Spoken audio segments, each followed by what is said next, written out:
ఓ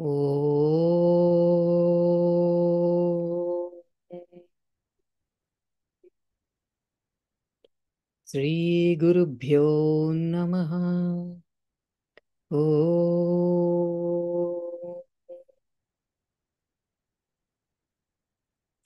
శ్రీకృష్ణ పరమాత్మనే నమః. ఓ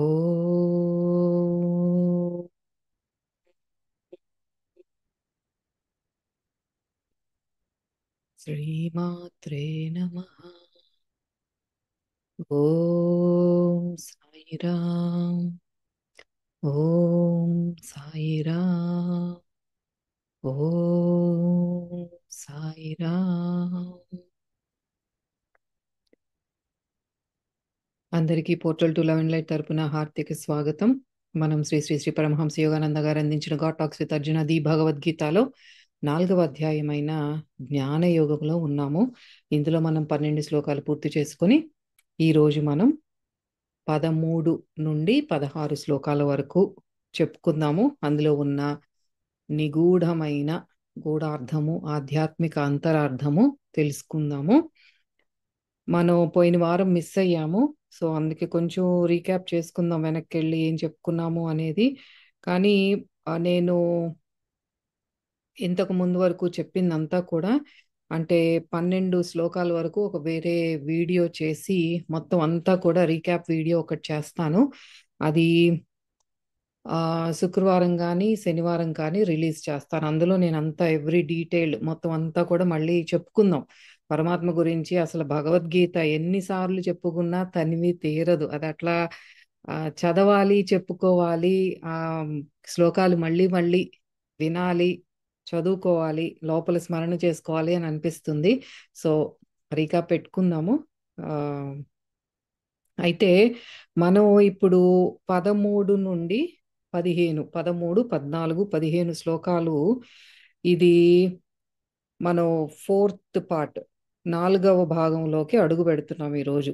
అదేంటంటే the lord's modes of action within his creation. అంటే భగవంతును ఆయన సృష్టించిన ఈ సృష్టిలో ఆయన యొక్క క్రియ లేదా కర్మ విధానాలు ఏమిటి అనే దాని గురించి మనకి వివరించబోతున్నారు.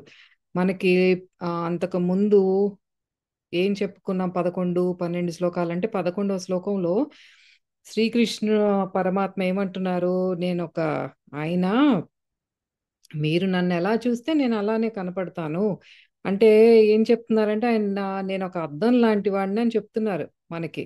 అందులో మనం ఎట్లా ఉంటే అది అద్దం, మన ప్రతిబింబం అలాగే కనిపిస్తుంది కదా. మనం ఇప్పుడు అద్దం ముందు నుంచుని ద్వేషంతో ఉన్నామా, కోపంతో ఉన్నామా, అందంగా ఉన్నాను చూసుకున్నామా, అందవిహీనతగా ఉందా, ఇవన్నీ కూడా మనకి అద్దంలో స్పష్టంగా అది కనిపిస్తాయి.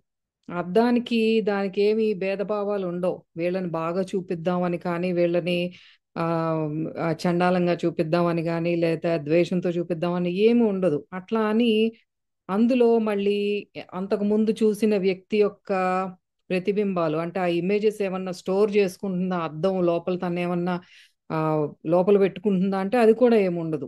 అది ఏం చెప్తున్నారు పరమాత్మ అంటే, మీరు నన్ను ఎలా భావన చేస్తారు లోపల, ఒక పసిపిల్లవాడుగా అనుకోవచ్చు, ఇంట్లో ఒక సభ్యుడిగా అనుకోవచ్చు, ఎట్లా అనుకుంటే అట్లా. అది ఒక రకంగా మనం తీసుకోవచ్చు. దాంట్లో ఉన్న నిగూఢార్థం ఏంటంటే, మీరు ఏ మార్గాన్ని పట్టుకున్నా, నన్ను రాజయోగం కానీ, కర్మయోగం కానీ, జ్ఞానయోగం కానీ ఏవన్నా కూడా అన్ని మార్గాలుగా కనిపించేవన్నీ కూడా ఒకటే మార్గం. మీరు ఎట్లా వచ్చినా సరే నన్నే చేరుకుంటారు. అవన్నీ నన్ను చేరుకోవటానికి ఏర్పాటు చేసినవే అని చెప్తున్నారనమాట మనకి. అయితే 12వ శ్లోకంలో ఏమన్నారు అంటే, మనకి ఈ భూలోకంలో ఉన్నప్పుడు కోరికలు తీర్చుకోవడం అనేది చాలా తేలిక. ఒక దేవత లేదా ఒక భగవంతుడిని, ఒక దేవి ఆర్ దేవుడు స్వరూపాన్ని ఉపాసన చేసి ఆ ఆవాహన చేసుకొని, అంటే ఇప్పుడు బాబాకి ఎన్నో భజనలు చేయటం కానీ, ఆ బాబా నామస్మరణ లోపల చేసుకోవటం కానీ, నిత్యం ఆ ఆయన ధ్యాసలోనే ఉండటం కానీ, అలాగే అమ్మవారిని తలుచుకోవటం కానీ, ఇట్లా ఎవరిని అట్లా ఉపాసన చేసినా మీకు ఒక కోరికతో చేస్తున్నారు కదా, ఆ కోరికలు తీరటానికి సులభం మన భూమి మీద మనం ఈ శరీరంతో ఉన్నప్పుడు. అందుకే దేవతలు కూడా శరీరం కావాలి అనుకుంటారు. మనకి మన ఈ జన్మ, ఈ శరీరంతో కూడిన ఈ మానవ జన్మ అనేది ఎంతో ఉన్నతమైనది. మనం ఎంతో అదృష్టం చేసుకుంటే ఈ జన్మ అనేది వచ్చింది.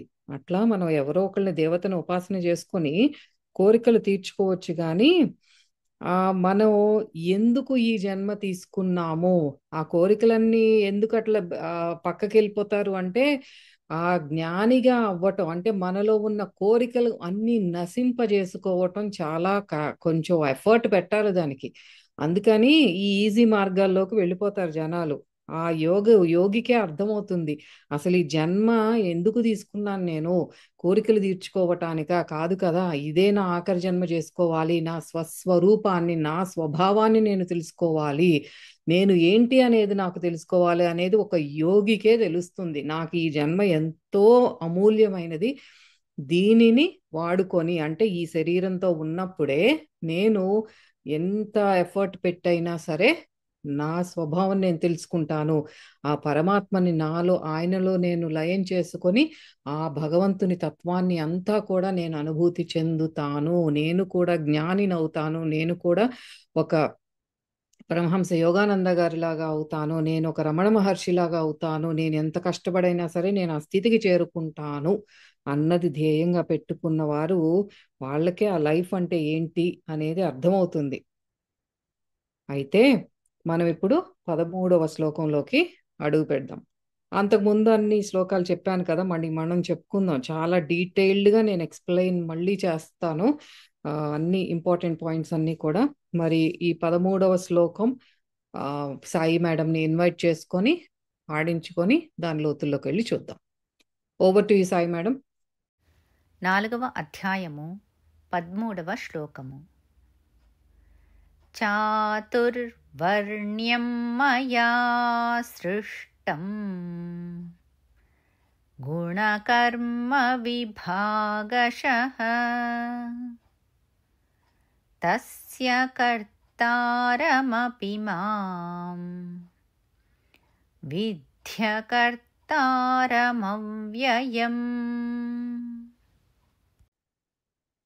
Thank you madam.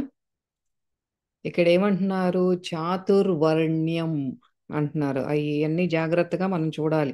ఈ వర్ణము అన్నది కలర్ని కూడా చెప్తా, వర్ణాలు అంటాం, కలర్ అంటాము. అట్లాగే మన సమాజంలో ఉన్న ఈ వర్గాలు గురించి కూడా చెప్తున్నారు. అంతకు ముందు కూడా వీటి గురించి మనకి పరమహంస యోగానంద గారు ఎక్స్ప్లెయిన్ చేశారు. మళ్ళీ ఈ శ్లోకం ద్వారా కూడా మళ్ళీ చెప్తున్నారు. అది ఏంటో చూద్దాం. అంటే గుణ కర్మ విభాగశః అంటే గుణముల యొక్క కర్మల యొక్క విభాగములను అనుసరించి, చాతుర్వర్ణ్యం అంటే 4 వర్ణాల సమూహం, మయా పరమాత్మనైన నా చేత సృష్టించబడింది, తస్య ఆ సృష్టికి, ఆ కర్తారం అపి అంటే కర్తను అయినా కూడా, నన్ను అకర్తారం కర్త కాని వానిగాను, అవ్యయం సంసార సంబంధం లేని వానిగాను విద్ధి తెలుసుకో. ఆ అదేంటి అన్ని చేస్తూ ఉన్నారు మాలాగానే మళ్ళీ నేను చెయ్యట్లేదు అని ఎట్లా చెప్తున్నారు అనేది సందేహం వస్తుంది అందరికి. అన్నీ ఆయనే చేస్తున్నారు, మళ్ళీ నేను చేయట్లేదు అంటారు. అదే అక్కడే కదా ట్రిక్. అయితే దీనికి డైరెక్ట్ మీనింగ్ ఏంటంటే, ఇక్కడ ఏమంటున్నారు? గుణములు కర్మలు వీటిలోని విభజనను అనుసరించి నేను అంటే మయా సృష్టం అన్నారు కదా, నేను పరమాత్మనైన నా చేత 4 వర్ణాలు లేదా ఇక్కడ మనం తీసుకోవాల్సింది కులాలను నేను సృష్టించాను. ఇది మనకి కలర్స్ లాగా కూడా పరమహంస యోగానంద గారు ఎక్స్ప్లెయిన్ చేస్తారు. వీటి సృష్టికి నేను కారణమైనా సరే కర్తను కాను, నాశరహితుడను అంటే శాశ్వతుడను నేను అని తెలుసుకో. ఇదంతా నేనే చేశాను కానీ నేను కాదులే అంటున్నారు పరమాత్మ. మరి అందులో ఉన్న ఆ గూఢార్థం ఏమిటి అని చూద్దాం. అంటే ఆయనకి అంతకు ముందే చెప్పారు కదా, నాకు జననం అంటూ లేదు, మరణము లేదు, కానీ ఈశ్వర సర్వభూతానం అన్ని సర్వభూతాలలోనూ ఉన్నది నేనే, నాకు ఇంకా సెపరేట్ జన్మ అంటూ లేదని అంతకు ముందు చెప్పారు. ఇక్కడ కూడా గుణ కర్మ విభాగశ అన్ని ఆ గుణములు కర్మలు అన్నిట్లోనూ అవన్నీ నేనే చేశాను, సృష్టించాను, కానీ కర్తను నేను కాదబ్బా అంటున్నారు. ఇంకా లోతుల్లోకి వెళ్తే ఇక్కడ కొంచెం నా డయాగ్రామ్ ని క్షమించాలి. నేను ఆ ఆ యోగానంద గారు ఏమి ఇచ్చారో బుక్ లో దాన్ని చిత్ర రూపంలో అందించడానికి ట్రై చేశాను. ఒక హ్యూమన్ బాడీ గీసి అక్కడ ఏంటి ఎక్స్ప్లెయిన్ చేస్తున్నారో పరమహంస యోగానంద గారు ఆ చూపించటానికి ప్రయత్నం చేశాను. అదేంటంటే మనకి ఇక్కడ బ్రెయిన్ అని ఉంది కదా, బ్రెయిన్ అని పక్కన జ్ఞానం రాశాను. అంటే పరమాత్మ యొక్క ఆ బ్రెయిన్ ఏదైతే ఉందో అది జ్ఞానము, జ్ఞానంతో సమానం. ఆయన బ్రెయినే జ్ఞానం అంటే. ఆ లోపల ఏదైతే ఆ ప్రాణశక్తి ఎరుపు రంగులో ప్రవహిస్తోందో, అంటే ఆయన ఒక సశరీరుడుగా మనం అనుకుంటే, ఆ బ్రెయిన్ మనలాగానే బాడీ పార్ట్స్ ఉన్నాయి అని భావిస్తే, ఇది మొత్తం సమస్త సృష్టి, ఆయన సృష్టించిన ఈ బ్రహ్మాండం అంతా కలిపితే ఆయన ఒక రూపం వచ్చింది అనుకుందాం. ఆ రూపంలో ఉన్న బ్రెయినే జ్ఞానం అంటే. అన్నిట్లోనూ జ్ఞాన ప్రకాశంగా ఉన్నది ఆయన శిరస్సులో ఉన్న ఈ బ్రెయిన్. ఎరుపు రంగులో ఉన్నది ప్రాణశక్తి, అంతా ప్రవహిస్తున్నది బాడీ అంతా. అది జీవం అన్నమాట. అయితే ఇది మొత్తం అంతా కూడా ఒక క్రమ పద్ధతిలో ఒక ఆర్గనైజ్డ్ గా జరుగుతోంది అంటే అదే దట్ ఈస్ ఆ భగవంతుడి యొక్క ద పవర్. ఆయన ఆ లోపల నడుస్తోంది, ఆర్గనైజ్డ్ గా ఉన్నదంతా కూడా that is the power of God.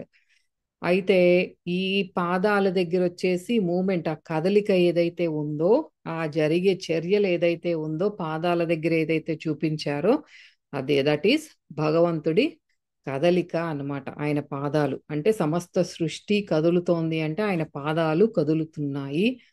లోపలంతా కూడా ఒక ఆర్గనైజ్డ్ గా నడుస్తోంది. అంటే ఇప్పుడు మన బాడీలో తీసుకున్నా సరే అంత ఆ హార్ట్ కానీ లంగ్స్ కానీ కిడ్నీస్ కానీ అన్నీ ఒక క్రమ పద్ధతిలో జరుగుతున్నాయి, ఒక ఆర్గనైజ్డ్ ఫ్యాషన్ లో.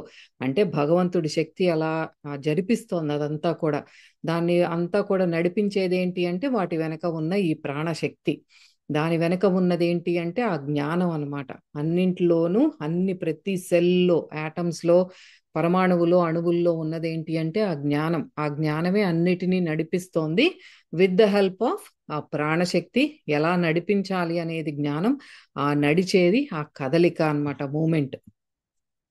అయితే అదే ఎక్స్ప్లెయిన్ చేస్తున్నారు భగవంతుడు. జ్ఞాన ప్రకాశంతో భగవంతుని ఒక సాధన. ఇది మనం అంతకు ముందు కూడా చెప్పుకున్నాం. మన సమాజంలో బ్రాహ్మణులు, క్షత్రియులు, వైశ్యులు, శూద్రులు అని పూర్వకాలంలో అట్లా విభజించారు. ఆ విభజనకి లోతుల్లో ఉన్న అంతరార్థం ఏంటంటే ఇది కులాలకి సంబంధించింది కాదు. మనం ఆధ్యాత్మిక మార్గంలో వచ్చాము అన్నప్పుడే ఈ కులాలు, మతాలు, ఈ దేశంకి సంబంధించిన మన అటాచ్మెంట్స్ ఏమన్నా ఉన్నాయి అన్ని పడిపోయినాయి. ఇంకా మనం వాటిని పట్టుకుని ఏలాడుతున్నాము. నేను ఒక కులానికి చెందిన వాడిని, నేను నేను నేను ఒక చౌదరిని, నేను కమ్మ, కాపు, బ్రాహ్మణుణ్ణి, ఇవన్నీ ఎప్పుడైతే పట్టుకుని వేలాడుతున్నామో మనకు ఆధ్యాత్మికత అక్కర్లేదు, అందులోనే ఉండొచ్చు. ఎప్పుడైతే మనం ఇది పట్టుకున్నామో మనం we are travelling towards the highest. ఆ హైయెస్ట్ పవర్ ఏదైతే అన్నిటినీ నడిపిస్తోందో దాన్ని పట్టుకునే ప్రయత్నంలో ఉన్నప్పుడు ఇవన్నీ కూడా మన చేతిలో నుంచి రాలిపోవాలి. ఏదైతే గట్టిగా పట్టుకున్నామో, మనకి కులము మతం ఇదేం లేదు. ఇక్కడ ఆధ్యాత్మికంగా చెప్పేది ఏంటి అంటే ఆ జ్ఞాన ప్రకాశంతో భగవంతుని ఒక సాధనం లాగా ఉండేవారు. ఆయన చేతిలోనే నేను ఒక సాధనంగా ఉన్నాను, అంత స్పిరిచువలైజ్డ్ గా ఉన్నాను, ఇంకా నాదంటూ ఏమీ లేదు అనుకున్న వాళ్ళు, అంటే ఆ బ్రహ్మముతో ఐక్యమైన వాళ్ళు బ్రాహ్మణులు. తర్వాత శౌర్యంతో, తమ పరాక్రమంతో ప్రజలను, ఇప్పుడంటే ఆ ఆ వాళ్ళ రాజ్యంలో ఉన్న బలహీన వర్గాలను కానీ అందులో ఉన్న ధర్మాన్ని కానీ రక్షించిస్తూ ఆ పరాక్రమంతో పోరాడుతూ, అంటే అధర్మానికి ఎవరన్నా ఆ లోనవుతున్నా, లేకపోతే పక్క రాజ్యాలు ఎవరన్నా వాళ్ళ ప్రజల్ని హింసిస్తున్న వాళ్ళ రక్షణ కోసం, ఆ ధర్మం కోసం పోరాడే వాళ్ళు ఎవరు అంటే క్షత్రియులు. సమాజంలో అంతా కూడా ఒక క్రమ పద్ధతిలో జరిగేలాగా అంతా కూడా ఒక ఆర్థిక వ్యవస్థను అంతా కాపాడుతున్నారు విత్ ఇన్ ద సొసైటీ. అదంతా చూసుకునే వాళ్ళు ఎవరు అంటే వైశ్యులు. సమాజంలో మళ్ళీ అంతా శ్రమించి పనిచేసి యాక్చువల్ ఆ భగవంతుని పాదాలు ఎవరైతే కష్టపడి పనిచేస్తున్నారో ఆ కార్మికులు ఎవరు లేకపోతే ఈ సమాజం అనేది ముందుకు నడవదో వాళ్ళు శూద్రులు. ఇట్లా మనకి విభజించారనమాట, బ్రాహ్మణులు, క్షత్రియులు, వైశ్యులు, శూద్రులు అని. అయితే అయితే ఇప్పుడు ఏంటి మనకి ఇదంతా ముందు తెలుసుకున్నాం కదా. ఈ శ్లోకానికి ఇక్కడ ఏం చెప్తున్నారు పరమహంస యోగానంద గారు అంటే, మనకి ఈ ఇప్పుడు ఏదైతే మనం వర్గాలు చెప్పుకున్నామో, వర్ణాలు, ఇవన్నీ కూడా ఎవరు కూడా గొప్ప కాదు. బ్రాహ్మణులు క్షత్రియుల కంటే గొప్ప కాదు, శూద్రుల కంటే గొప్ప కాదు, శూద్రులు వాళ్ళకంటే తక్కువ కాదు. ఎవరు ఎక్కువ తక్కువలు కాదు. ఇక్కడ ప్రతి ఒక్కళ్ళు కావాల్సిందే. మన సమాజం సక్రమంగా ముందుకు నడవాలి అంటే ప్రతి ఒక్కళ్ళు కావాల్సిందే. కానీ క్రమేణా ఏమైపోయిందంటే, హిస్టారికల్ గా మనం చూసుకుంటే గనక ఆ ఫ్యామిలీలో ఇప్పుడు బ్రాహ్మణ కులంలో పుట్టిన వాళ్ళు ఆటోమేటిక్ గా బ్రాహ్మణులు అయిపోతారు. వాళ్ళకేమి బ్రహ్మైక్య స్థితి రావటం కానీ, వాళ్ళకి వేదాల మీద ఇంట్రెస్ట్ ఉండటం కానీ ఏం అక్కర్లేదు. ఆ ఫ్యామిలీలో పుడితే ఆటోమేటిక్ గా ఆ caste కి చెందిన వాళ్ళు అయిపోవటం అట్లా జరుగుతూ వచ్చిందనమాట. ఇదంతా ఎక్కడ ఆరంభమైందో అదంతా ఎప్పుడో వెనక్కి వెళ్ళిపోయి అంతా మారిపోయింది.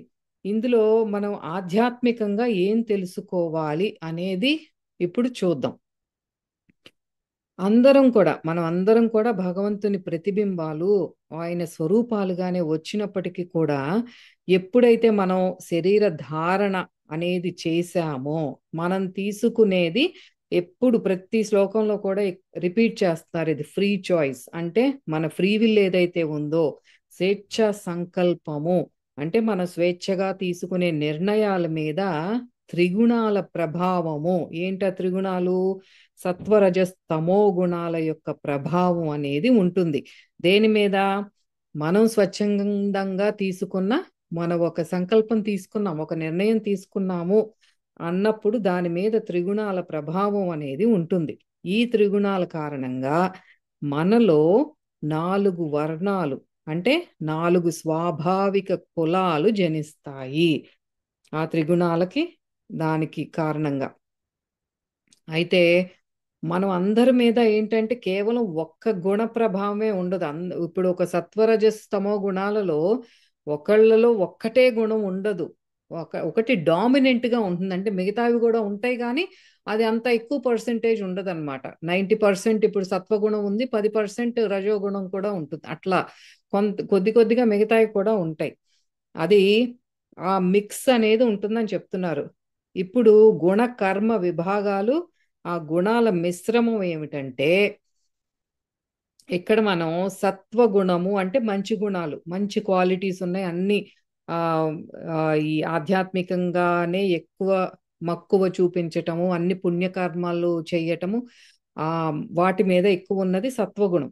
సత్వము, రజస్, ఈ రెండు కాంబినేషన్ ఉంటుంది. అదేంటి? మంచి మరియు క్రియాశీలత లక్షణాల మిశ్రమం అన్నమాట. అంటే సత్వగుణం ఉంది, దాని వెనక నడిపిస్తున్న రజోగుణం కూడా ఉంది. అది ఒక మిక్స్చర్ అన్నమాట. చాలా మందిలో ఇది ఉంటుంది. ఆధ్యాత్మికంగా ముందుకు వెళ్ళాలనుకున్నప్పుడు ఆ రజస్సు ఉంటుంది, సత్వగుణం కూడా ఉంటుంది. అది మిక్స్చర్ ఆఫ్ ఏంటంటే మన గుడ్ క్వాలిటీస్ అండ్ క్రియాశీలత, యాక్టివ్ క్వాలిటీస్ కూడా ఉంటుంది. రజస్సు, తమస్సు. నెక్స్ట్ రజస్ అండ్ తమస్ అంటే ఏంటంటే మనలో క్రియాశీలత ఉంది, ఇంకా భౌతిక లక్షణాల మిశ్రమం. అంటే వీళ్ళు చేసే పనులు తమ కోసమే చేసుకుంటారు, స్వార్థంతో తమ కోసం మాత్రమే చేసుకునేది. ఆ కాంబినేషన్ ఏంటంటే రజస్సు తమస్సు కాంబినేషన్.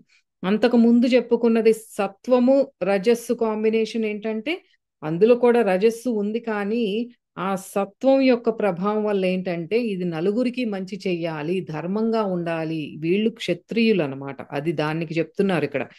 సత్వము రజస్ ఏంటంటే క్షత్రియులకు ఉండే స్వభావం అది.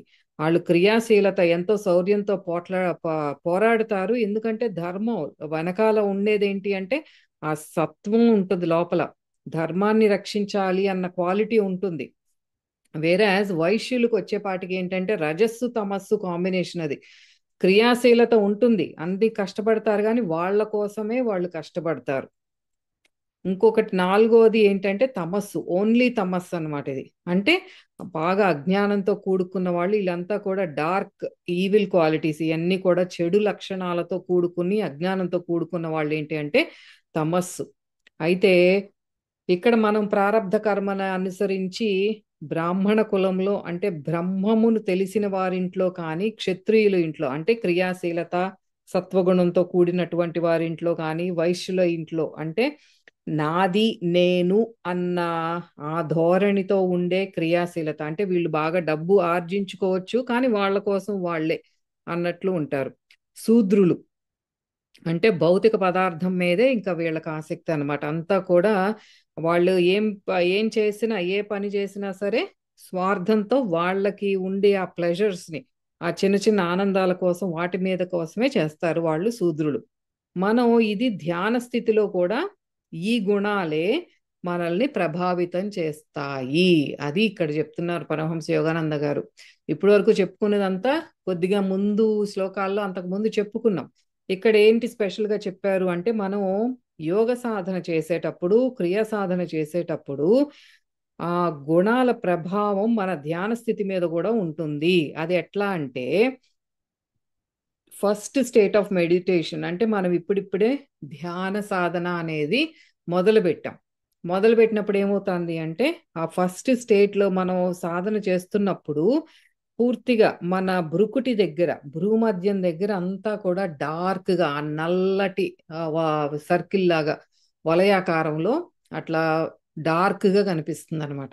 అది ఏంటంటే మనం శూద్రుని స్టేట్ లో ఉన్నాం, అంటే పూర్తిగా భౌతికంగా ఉన్నాము అన్నదానికి సూచన మనకి భ్రుకుటి దగ్గర నలుపు రంగులో కనిపిస్తోంది. అదే రెండవ స్టేజ్కి, అంటే చేయగా చేయగా ఇంకొద్దిగా ధ్యాన స్థితిలో ముందుకు వెళ్ళాము అంటే ఏంటి, నెక్స్ట్ ఏంటంటే వైశ్య స్టేట్. అదేంటి, ఇక్కడ ఈ పక్కన చూపించినట్టు చుట్టూతో అంతా కూడా నలుపు రంగు బ్యాక్గ్రౌండ్ ఉంటుంది, మధ్యలోనేమో ఎరుపు రంగు కాంతిలాగా కనిపిస్తుంది. ఇదేంటంటే ఇది క్రియాశీలత. ఆ క్రియాశీలత దేనికోసం, ఈ నలుపు రంగు ఏంటంటే తన కోసం తనమే, తను డబ్బు సంపాదించుకుంటున్నాడు కానీ నా కోసం నేను స్వార్థంతో చేసుకుంటున్నాను, అందుకని దానికి ఇండికేషనే ఈ నలుపు రంగు. మధ్యలోనేమో ఈ రజోగుణం ఎరుపు రంగు ఏంటంటే కష్టపడుతున్నాడు, దానికి సంకేతమే ఈ ఎరుపు రంగు. అంటే ధ్యానంలో కొద్ది కొద్దిగా ముందుకు వెళ్తున్నాడు, ఆ డార్క్ ఎనర్జీ అనేది తగ్గుతోంది, కొంచెం ధ్యాన సాధనలో ముందుకు వెళ్తున్నాడు అన్నప్పుడు భ్రుకుటి దగ్గర ఈ రంగులో కనిపిస్తుంది. తర్వాత మూడవ స్టేట్ వచ్చేపాటికి ఇదేంటంటే మనకి లోపల ఇంద్రియ ప్రలోభాలకిను మన అంతఃస్ఫురణకి మధ్యన ఒక యుద్ధం మొదలవుతుంది. అంటే మనం మనకున్న ఈ కోరికలు కానీ, కామక్రోధాదులు కానీ, ఇవన్నిటినీ వదులుకొనే ప్రయత్నం, అంటే యోగ సాధన చేస్తున్నాము. మనం జాగృత అవస్థలో కూడా చాలా కాన్షియస్ గా ఉండి వాటిలన్నిటి నుండి దూరంగా ఉండే ప్రయత్నము చేస్తున్నాం. ఆ యుద్ధం చేసే యోధుడిలాగా ఉంటున్నాం మనం. అంటే ప్రాణశక్తిని ఇంద్రియాల నుండి మనం ఉపసంహరించుకుంటున్నాము. అంటే ఆ లోపల అంతర్ముఖం అయ్యే ప్రయత్నం చేస్తున్నాము, యోగ సాధనలో ఇంకా ముందుకు వెళ్తున్నాము. దీంతో ఏంటంటే మనకి ఆ క్రమక్రమంగా ముందుకెళ్లే కొద్దీ ఏంటంటే మన వాసనల మీద మనం ఆ ప్రభావం ఎక్కడ, మనకి కారణ శరీరం మీద లో ఎక్కడైతే నిక్షిప్తంగా ఈ వాసనలు ఇవన్నీ ఉన్నాయో వాటి మీద కూడా మన సాధన అనేది పనిచేస్తుంది. ఆ అటు దాన్ని అనుసరించి వచ్చిన ఆలోచనలతో యుద్ధం జరుగుతోంది ఈ స్టేజ్ లో. ఈ యోధుడి స్టేజ్ అంటే ఇది క్షత్రియుడి స్టేజ్ అన్నమాట. ఈ మూడవది యోగ సాధనలో క్రమక్రమంగా ముందుకు వెళ్లే కొద్దీ ఇక్కడ ఏమవుతుంది, చుట్టూతానేమో ఎరుపు రంగు ఉండి మధ్యలో తెల్లటి కాంతి మొదలవుతుంది. ఇది క్షత్రియుడి స్థితి, చాలా మంచి స్థితి ఇది. అంటే లోపల ఇంకా మనం ముందుకు వెళ్తున్నాము అన్నదానికి సంకేతం అన్నమాట. నెక్స్ట్ వచ్చేసి మనకి నాలుగో స్థితి ఏంటంటే అల్టిమేట్ స్టేట్, ఇది బ్రాహ్మిణ్ స్టేట్. అంటే పరబ్రహ్మాన్ని మనం ఆ ఆ తన్మయత్వ స్థితిలోకి వెళ్ళే స్థితి ఏంటంటే బ్రాహ్మిణ్ స్టేట్. ఇదేంటి, పూర్తిగా మనం అంతర్ముఖం అయిపోయి ప్రాణశక్తిని అంతా కూడా మన సూక్ష్మ శరీరంలో ఉన్న సహస్రారం, మనకేంటంటే సూక్ష్మ శరీరములో సహస్రార ఉంది, అండ్ మన లోపల కారణ శరీరంలో కూడా ఉంది ఆ స్పిరిచువల్ సెంటర్. ఇక్కడ మనం చెప్పుకునేది ఏంటి అంటే మన సూక్ష్మ శరీరంలోని సహస్రార దగ్గరకు మనం తీసుకెళ్ళగలుగుతాము. అది బ్రాహ్మిణ్ స్టేట్ అన్నమాట. ఇది మనకి ఆ పసిపిల్లలకి చూసుకున్నట్లయితే 2 ఏళ్ల లోపు పిల్లలకి మెత్తగా తగులుతుంది ఇక్కడ. ఇది అది భౌతిక శరీరంలో మనకి ఆ సహస్రార ఎక్కడ ఉంది అంటే అది ఇక్కడ అని చూపిస్తున్నారు. పసిపిల్లల్లో ఇది మెత్తగా ఉంటుంది. ఇది ఆ మెత్తటి స్పాట్ అని పెద్దవాళ్ళకి తెలుస్తుంది. అది పిల్లలు ఇంట్లో ఉన్న వాళ్ళకి కూడా తెలుస్తుంది. ఆ మెత్తటి ప్రదేశమే సహస్రార. మన భౌతికంగా చెప్పుకోవాలి ఎక్కడ ల్యాండ్ మార్క్ అంటే ఇది అని చెప్తున్నారు అనమాట. అదే సహస్రార స్థితికి చేరుకున్నట్టు. సో అది మనకి దీనిలో ఇక్కడ ఈ శ్లోకం ద్వారా మనకి పరమహంస యోగానంద గారు మనకి చెప్పాలనుకున్నది ఈ 4 వర్ణాల గురించి. మనకు ఆధ్యాత్మికంగా అంటే యోగ సాధనలో అది ఆ వర్ణాలు అంటే రంగులు కూడా ఎట్లా కనిపిస్తాయి అనేది వివరించారనమాట. ఈ ఆఖరి స్థితే మన గోల్. అంత యోగ సాధనలో ఎంత ఎఫర్ట్ పెట్టైనా సరే మనకి ఉంది ప్రాపంచికంగా మనం ఎంతో ఈ బిజీ లైఫ్ లో ఉన్నాము, కానీ మనం తీసుకున్న జన్మ అనేది మన ఆత్మ సాక్షాత్కారం కోసము.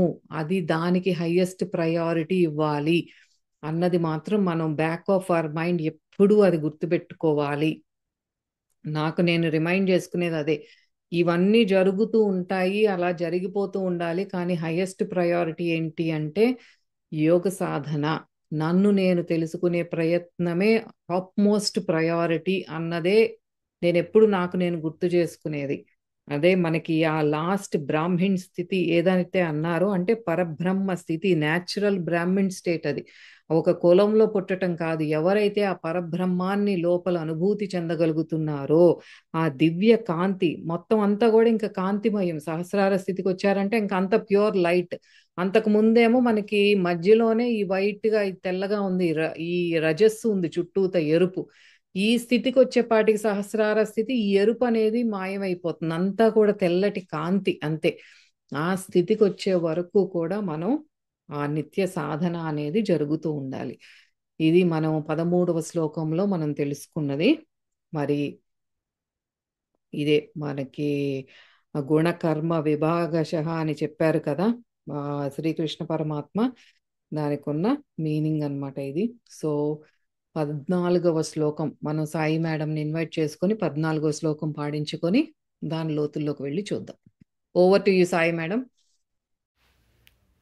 4వ అధ్యాయము 14వ శ్లోకము.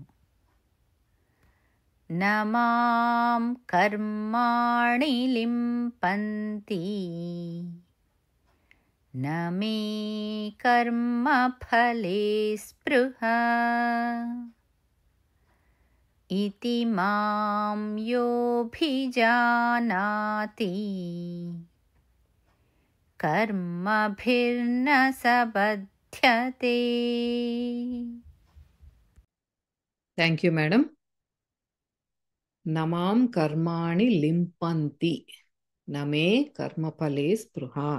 ఈ 14వ శ్లోకం ఏంటో దాని అర్థం ఏమిటి అంటే కర్మలు నన్ను బంధించవు, నాకు కర్మ ఫలేచ్ఛ లేదు, ఆ కర్మ ఫలం మీద నాకు ఎటువంటి కోరిక ఇచ్ఛ లేదు. ఎవరైతే నాతో తాదాత్మ్యం చెందాడో, ఈ నా స్వభావాన్ని తెలుసుకున్నాడో అతడు కూడా కర్మల నుండి విముక్తుడవుతాడు అని చెప్తున్నారు. నేను ఇప్పుడు ఇందాక చెప్పారు కదా గుణ కర్మలు ఇవన్నీ కూడా నేనే సృష్టించాను, కానీ ఆ కర్తను నేను కాను. నేను అన్నిటిని సర్వభూతాలలోనూ ఉన్నవాడిని. నేను అన్ని ఆ వైబ్రేషన్ తోనే జరుగుతున్నప్పటికీ కూడా నాకు ఎటువంటి ఇది ఇలానే జరగాలి, జరిగితే ఇది రిజల్ట్ ఇట్లా రావాలి అన్న కర్మఫల ఇచ్ఛ అనేది నాకు లేదు. అందుకని నాకు కర్మలు అంటుకోవు.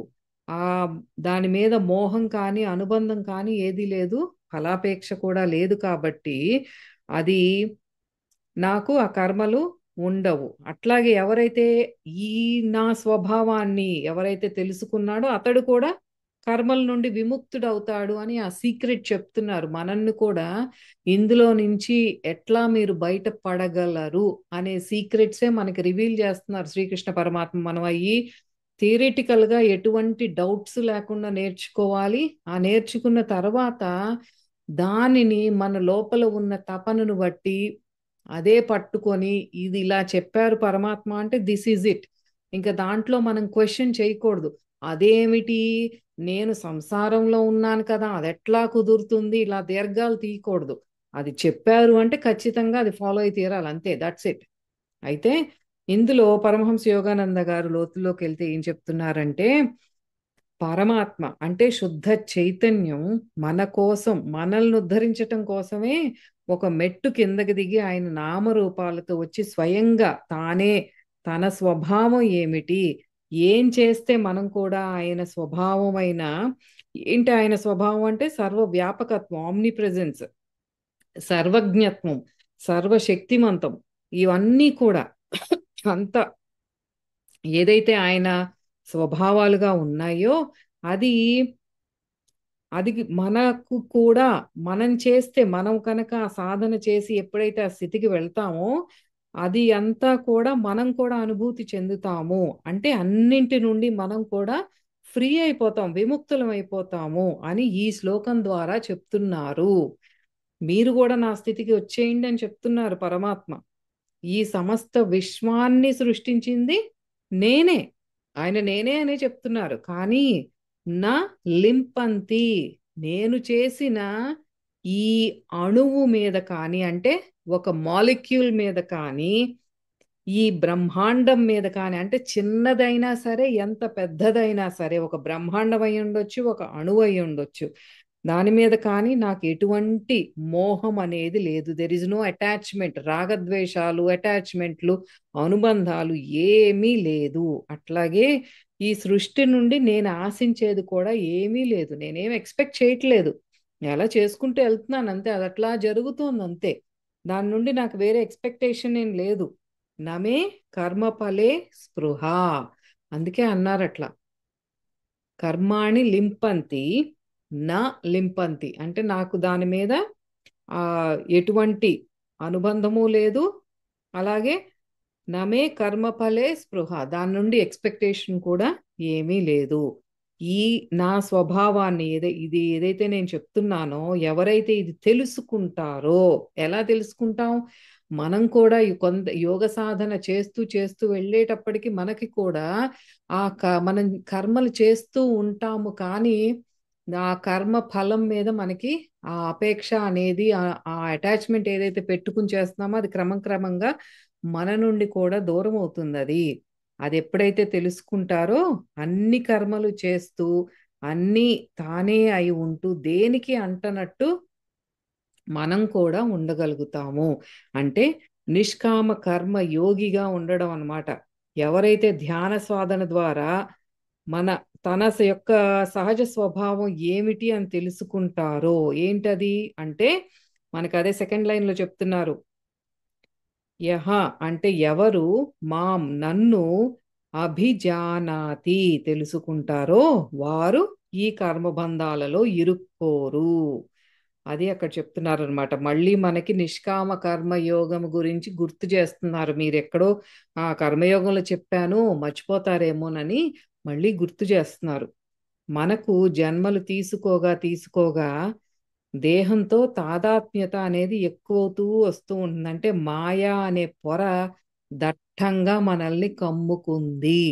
ఆ మాయా పొర వల్లనే మనకి ఇన్ని క్వశ్చన్స్ వస్తాయి. యోగ సాధన అనేది అది మన లైఫ్లో ఎంత ఆ, ఎంత పర్సెంటేజ్ ఒక డేలో చూసుకుంటే యోగ సాధన కానీ, నన్ను నేను తెలుసుకునే ప్రయత్నము, ఈ నేను అన్నది నాలో నుండి దూరం అవ్వాలి, ఈ దేహంతో కూడుకున్న తాదాత్మ్యత దూరం అవ్వాలి అన్న ప్రయత్నం ఒక 24 hour పీరియడ్, ఒక రోజులో మనం ఎంత ప్రయత్నిస్తున్నామో చూస్తే రోజంతా మనం ఎక్కువ ప్రాపంచికంగా ఉండి ప్రతి కర్మ కూడా నేనే చేస్తున్నానని తగిలించుకొని అది సరిగ్గా జరగకపోతే దాంట్లో దుఃఖించి అందులోనే డొల్లుతున్నాం మనం. అందుకే మనకి పరమాత్మ ఇన్నిసార్లు గుర్తు చేస్తున్నారు. మీరు ఇట్లాంటి జన్మలే ఎన్నో ఎన్నో తీసుకోగా మీలో మాయ అనే పొర దట్టంగా కమ్ముకుంది. ఎన్నో జన్మలు ఈ తాదాత్మ్యత వల్ల దుఃఖాలు అనుభవించి అనుభవించి ఆ తర్వాతే అహాన్ని వదులుకోవాలి.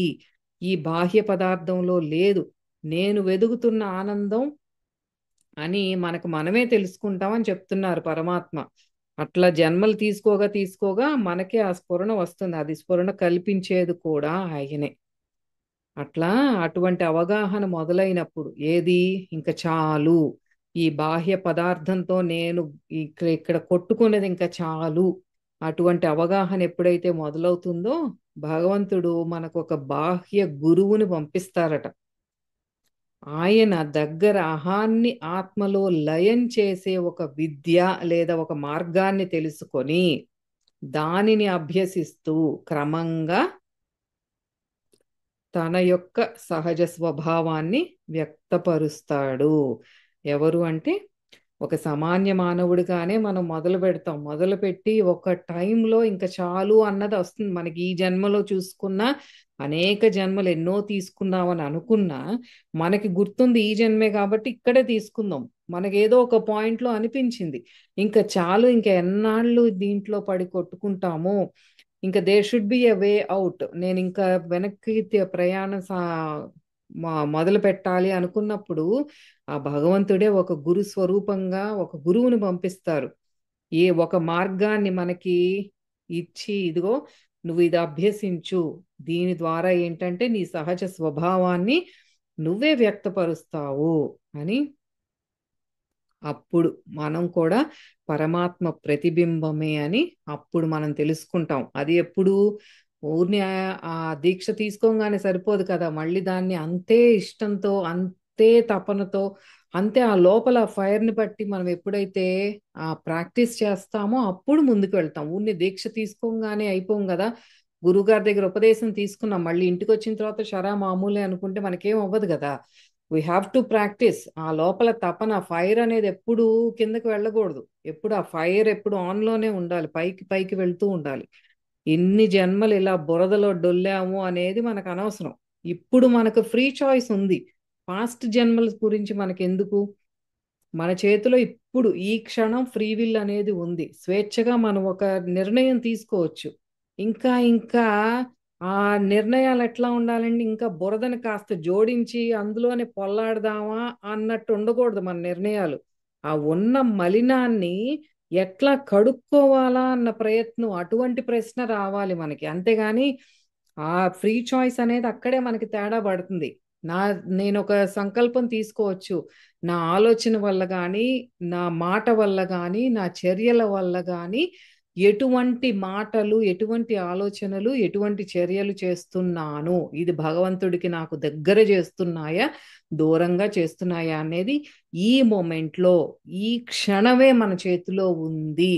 ఇది నేను ఇంకా ఇంకా మట్టిలో బురదలో పొల్లాడే ఆలోచనలు చేస్తున్నానా అంటే బాహ్య పదార్థం వైపే నేను వెళ్తున్నానా లేదా భగవంతుడి వైపు వెళ్తున్నానా, అది నిర్ణయం, అది ఫ్రీ చాయిస్ అంటే. అయితే తనలాగానే నిష్కామ కర్మ చేస్తే మనం కూడా తనలాగానే కర్మ బంధం లేకుండా ఉండొచ్చు అని చెప్తున్నారు ఇక్కడ పరమాత్మ. మనం అట్లాగే ఇప్పుడు మనం పిల్లలకి ఏదైనా చెప్పాలంటే మన అనుభవంలో నుంచి చెప్తే వాళ్ళకి బాగా అర్థం అవుతుంది కదా. అట్లాగే ఇప్పుడు మన చిన్నప్పుడు ఎంతో కష్టపడి చదువుకున్నానురా, నేను ఆ టైంలో ఈ ఇట్లా చదివి ఉంటే బాగుండేది, ఇంకా ఎగ్జామ్స్ లో ముందుకు వచ్చేదాన్ని, అట్లా మన అనుభవంలో నుంచి చెప్పినప్పుడు పిల్లలు చక్కగా వింటారు. ఎంతో శ్రద్ధ పెట్టి మన ఊరినే వాళ్ళకి చెప్పేయలేం కదా, నువ్వు చదివేసాయి నేను అబ్బా అసలు ఎంత, నేను ఎప్పుడు ఫస్ట్ మార్క్సే వచ్చాయి అట్లా అంటే వాళ్ళు నమ్మరు. మన అనుభవాల్లో నుంచి చెప్పినప్పుడే అప్పుడు వాళ్ళకి బాగా అర్థం చేసుకుంటారు, అందులో నుంచి నేర్చుకోవటానికి ప్రయత్నిస్తారు. అట్లాగే శ్రీకృష్ణ పరమాత్మ కూడా ఇలా నేను చేసినట్లు నేను చేస్తున్నట్లు మీరు చెయ్యండి, నేను చేస్తున్నాను ఇంకా అని చెప్తున్నారు. ప్రతి కర్మలోనూ నేనే ఉన్నాను, కానీ దేన్ని నేను అంటించుకోవట్లేదు. నన్ను ఫాలో అవ్వండి మీరు, ఇంకెవ్వరు అక్కర్లేదు, మీరు ఎవరిని చూడొద్దు, నన్ను ఫాలో అయిపోండి అంటున్నారు.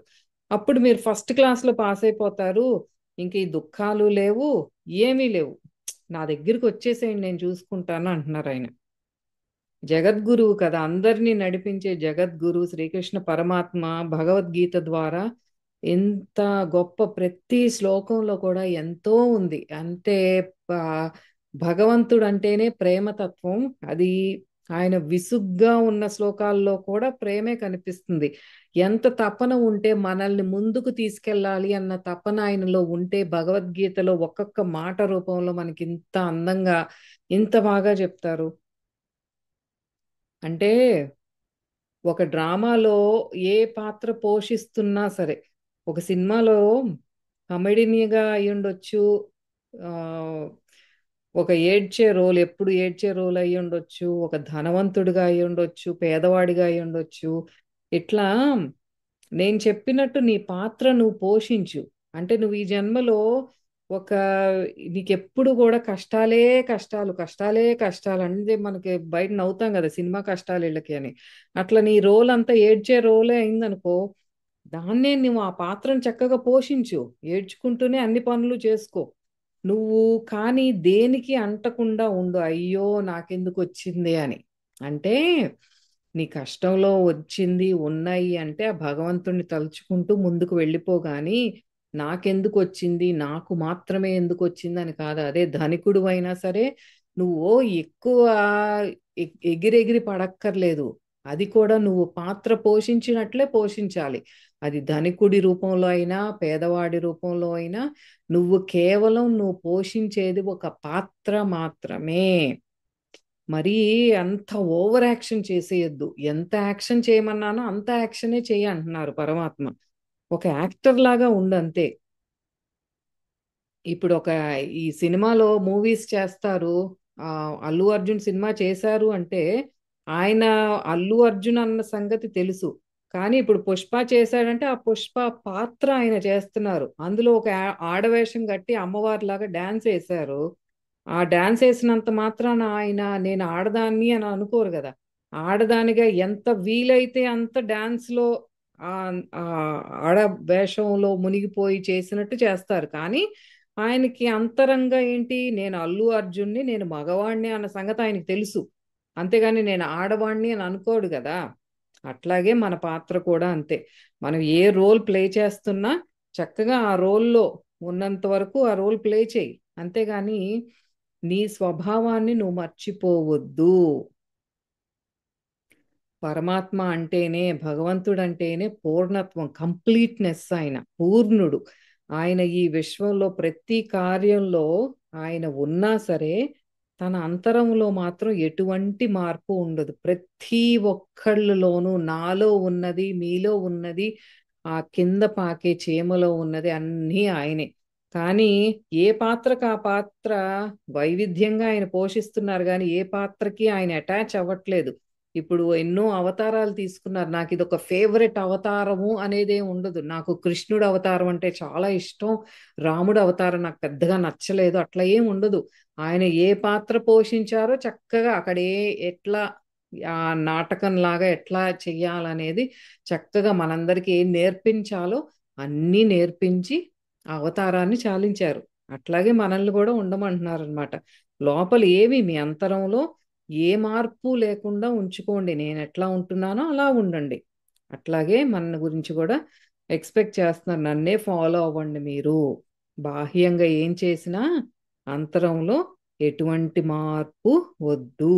కానీ ఏంటంటే ఇక్కడ మనకి స్వేచ్ఛనిచ్చారు కదా, మనకి ఫ్రీ విల్ అనేది ఒకటి ఇచ్చారు. కావాలంటే నీ శరీరంతో అటాచ్మెంట్ పెట్టుకో, అప్పుడు నీ నిజ స్థితి ఆ ఆ ఆ మన స్వభావం మీద ఒక లేయర్, ఒక పొర ఏర్పడి అది నువ్వు అనుభూతి చెందలేవు. అంటే ఏంటంటే ఇంకా దుఃఖంలోనే ఉంటావు. లేదా భగవంతుడిలాగా ఎప్పుడు సమత్వంతో స్థిరత్వంతో ఉండి అన్ని కార్యాలు నిర్వహించు. అంటే అట్లా అంటే మనకి ఫ్రీ విల్ ఉంది, ఇట్లా ఉండొచ్చు అట్లా ఉండొచ్చు. భగవంతుడిలాగా స్థిరంగా సమత్వంతో ఉండే చాయిస్ మనకే ఉంది.